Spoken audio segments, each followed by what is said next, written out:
তিন দিনের ছুটিতে সৈকত শহর কক্সবাজারে ছুটে এসেছেন হাজারো পর্যটক। প্রতিটি পয়েন্টে পর্যটকের উপচে পড়া ভিড়। এই মুহূর্তে লাবণী পয়েন্টে আছেন রিপোর্টার সুজাউদ্দিন রুবেল। সরাসরি যাচ্ছি তার কাছে। উৎসব বা উপলক্ষ বা টানা ছুটি পড়লে দেশের দূর দূরান্ত থেকে ছুটে আসে লাখো পর্যটক। এবারও তার ব্যতিক্রম নয়। আজকে থেকে টানা 3 দিনের ছুটি। এই 3 দিনের ছুটিতে আজকে আমরা যেটা লক্ষ্য করছি, সকাল থেকে হাজার হাজার পর্যটক কক্সবাজার সমুদ্র সৈকতে ভিড় করছে। বিশেষ করে সমুদ্র সৈকতে যেসব পয়েন্ট রয়েছে, লাবণী, সুগন্ধা, কলাতলি, এসব পয়েন্ট দিয়ে আমরা দলে দলে মানুষজন যে নামার যে দৃশ্য, সেটি আসলে দেখতে পেয়েছি সকাল থেকে।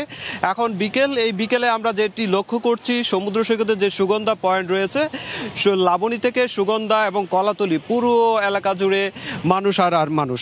চারদিকে মানুষ এর সমাগম। একদিকে মানুষজন যেমন নোনা জলে পা ভেজাচ্ছে, আবার অনেকে কেউ গোসল করছে, আবার অনেকে আমরা দেখতে পাচ্ছি যে সমুদ্র সৈকতে যে কিটকট রয়েছে, সেই কিটকটে বসে সমুদ্র উপভোগ করছে। তবে একটি বিষয়, পড়ন্ত বিকেল যে সূর্য অস্ত দেখার যে বিষয়টি, আসলে সূর্য অস্ত দেখা যাচ্ছে না, মেঘলা আকাশ, যার কারণে আসলে অনেকে হতাশ। তবে সমুদ্রের এরকম বিশাল বিশাল ঢেউ আগে কোনোদিন দেখেনি বলে পর্যটকরা অনেকে মন্তব্য করছেন, আবার অনেকে আশ্চর্য হয়ে যাচ্ছেন।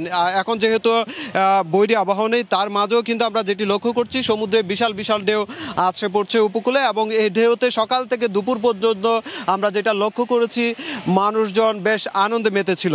এখনও কিন্তু বিকেলের মধ্যে এখানকার যে দেশের নানা প্রান্ত থেকে যেরকম পর্যটকরা ছুটে এসেছেন, ঠিক তেমনি স্থানীয় যারা পর্যটক রয়েছেন, দর্শনার্থী রয়েছেন, তারাও কিন্তু ছুটে এসেছেন। সব মিলিয়ে কিন্তু লাখো পর্যটক এখন কক্সবাজার সমুদ্র সৈকতে। আর এসব পর্যটকের নিরাপত্তায় যেটি বলছে ট্যুরিস্ট পুলিশ, লাইফগার্ড কর্মীরা যেটি বলছে, তারা সার্বক্ষণিক নজরদারি রেখেছে, এবং তারা হোটেল মোটেল জোন থেকে, পর্যটনের স্পট থেকে শুরু করে সমুদ্র সৈকতের যে বালিয়াড়ি রয়েছে, সব জায়গায় তারা সার্বক্ষণিক নিরাপত্তা দিয়ে যাচ্ছেন। এবং পর্যটন ব্যবসায়ীরা যেটি আশা করছেন, এখন যেহেতু টানা 3 দিন ছুটি পড়েছে, আজকে প্রথম দিন হওয়াতে একটু কম, কিন্তু আগামীকাল শুক্রবার সাপ্তাহিক ছুটির দিন থাকবে, সেহেতু আগামীকাল আরও বিপুল সংখ্যক পর্যটক কক্সবাজার সমুদ্র সৈকতে ভিড় করবে বলে আমাদেরকে জানিয়েছেন পর্যটন সংশ্লিষ্ট ব্যবসায়ীরা। তো এই ছিল আমার কাছে কক্সবাজার থেকে সবশেষ। আমরা সরাসরি ছিলাম কক্সবাজার সমুদ্র সৈকতের লাবণী পয়েন্টে।